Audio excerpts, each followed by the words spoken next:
Disebutkan di sini maka Rasulullah sallallahu alaihi wasallam di Makkah 13 sanah yusalli bighairi jamaah. Tuan-tuan, sejarahnya Nabi masa duduk Mekah 13 tahun. Ya, 13 tahun Nabi duduk Mekah. Ni kalau orang tanya berapa tahun? 13 tahun. Baik, Nabi solat di sana disebut di sini dalam keadaan tidak berjamaah, bighairi jamaah. Dipanggil marhalah makkiyah, peringkat Mekah. Wa yusalli munfaridan. Nabi solat secara berseorangan. Situasi itu tidak mengizinkan ketika itu. Kama yusalli al-muslimuna munfaridin. Begitu juga Islam yang lain juga solat dalam keadaan munfarid. Munfarid solat secara seorang-seorang. Lianna as-sahabata kanu maqhurin wa yaqafuna ala anfusihim min batshil musyrikin fa yusalluna fi buyutihim. Sebab apa? Kata Syekh, dia bagi reason dia, kerana para sahabat ketika itu mereka dalam keadaan takut, dalam keadaan sentiasa dipantau oleh orang kafir yang ingin melakukan mudarat ke atas diri mereka. Jadi tak boleh nampak berkumpul je orang Islam, pasti akan kena. Justru mereka dalam melaksanakan tanggungjawab mereka, fayusalluna fi buyutihim, mereka solat masing-masing kat rumah mereka. Falamma hajara Rasulullah sallallahu alaihi wasallam wa sahibahu ila al-Madinah aqama al-jamaah.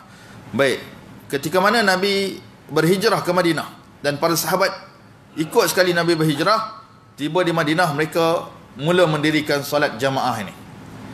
Awal-awal sekali Nabi bina masjid dia, tuan-tuan ya.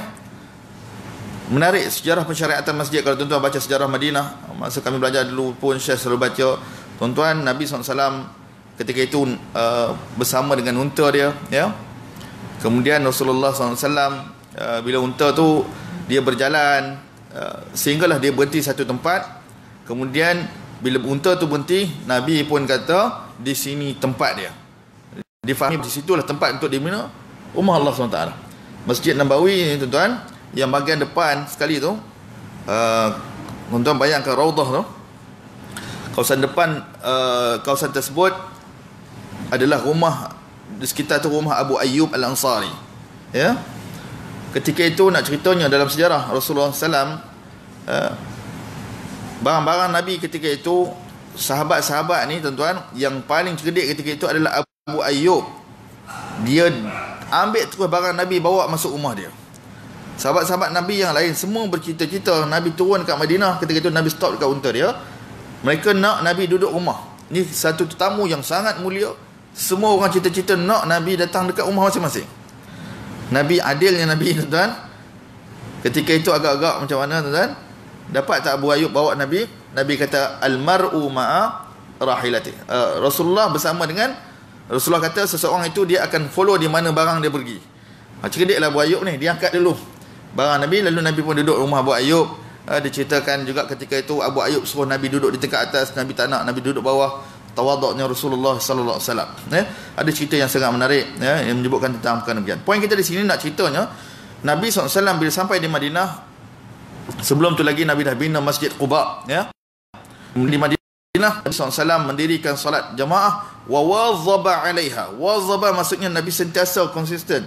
Sentiasa Nabi SAW bersama dengan sahabat untuk solat berjamaah. Wa banal masjid, bibina masjid yang mulia, Masjidun Nabawi Asy-Syarif, wa jama'a fihi al-muhajirin wal ansar wa anqada al-ijma'u 'alaiha. Dan Nabi telah mengumpulkan sahabat-sahabat Nabi di kalangan orang muhajirin, orang-orang yang datang daripada muhajirin di mana tuan-tuan? Daripada Makkah. Muhajir maksudnya orang yang berhijrah daripada Makkah, dan orang-orang yang memang dah duduk di Madinah dipanggil dengan nama Ansar. Nabi gabungkan dua kumpulan ini, dua kumpulan besar ini, dan mereka bersama-sama solat di belakang Rasulullah sallallahu alaihi wasallam. Baik tuan-tuan, itu sikit tentang sejarah pembinaan Masjid Rasulullah SAW. Bermula daripada situlah maka solat jemaah ini dilaksanakan secara konsisten di Masjidin Nabawi.